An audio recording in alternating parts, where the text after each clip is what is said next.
Adilabad parliament Congress party అభ్యర్థి ఆత్రం సుగుణను భారీ మెజార్టీతో గెలిపించుకోవాల్సిన అవసరం ఎంతైనా ఉందని Congress party Adilabad parliament incharge Shravan Kumar Reddy అన్నారు. నిర్మల్ జిల్లా కేంద్రంలోని డీసీసీ అధ్యక్షులు కూచాడి శ్రీహరిరావు క్యాంపు కార్యాలయంలో ఏర్పాటు చేసిన విలేకరుల సమావేశంలో ఆయన మాట్లాడారు.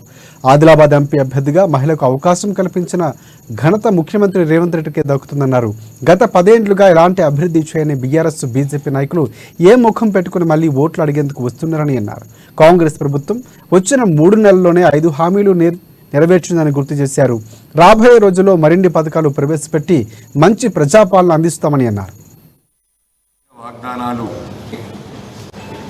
దేశవ్యాప్తంగా ఇట్లయితే రాష్ట్రంలో కాంగ్రెస్ విజయవంతంగా అధికారానికి వచ్చిందో దేశవ్యాప్తంగా కూడా ఇండియా అలయన్స్ ప్రముఖంగా కాంగ్రెస్ పార్టీ అధికారం రావాలని అందరం కూడా కృషి చేయడం జరుగుతూ ఉంది.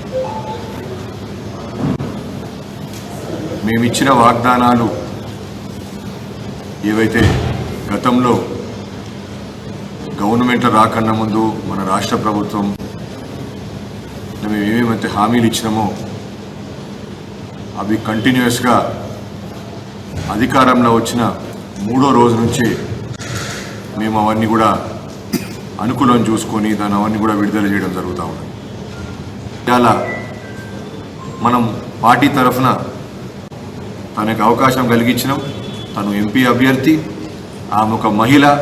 వేరే 2 పార్టీలలో కూడా అటు టీఆర్ఎస్ పార్టీ కానీ ఇటు దిక్కు బీజేపీ పార్టీ కానీ వాళ్ళ అభ్యర్థులందరూ కూడా పురుషులు ఉన్నారు. సో ఆమె షీజ్ అ మహిళ, ఆదివాసీ, పేద కుటుంబం, ఒక చిన్న ఇంద్రమ్మ ఇంట్లో నుండి ఆమె ఇవాళ ఇటువంటి పార్టీ కాంగ్రెస్ పార్టీ ఆమెకు అవకాశం కలిగించింది.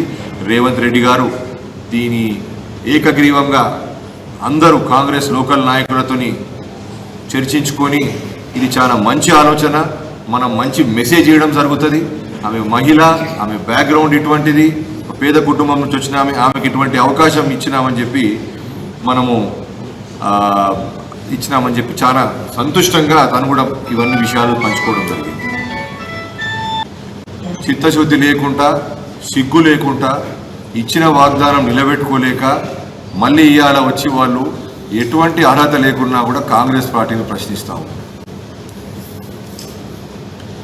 ఇంకా ముందొచ్చే రోజులల్లో మేమేమైతే మా 6 గ్యారంటీస్ చెప్పినామో అందులో ఏమేమి ఉన్నాయో కూడా ఖచ్చితంగా కూడా అన్నీ కూడా మేము ఫుల్ఫిల్ చేస్తాం.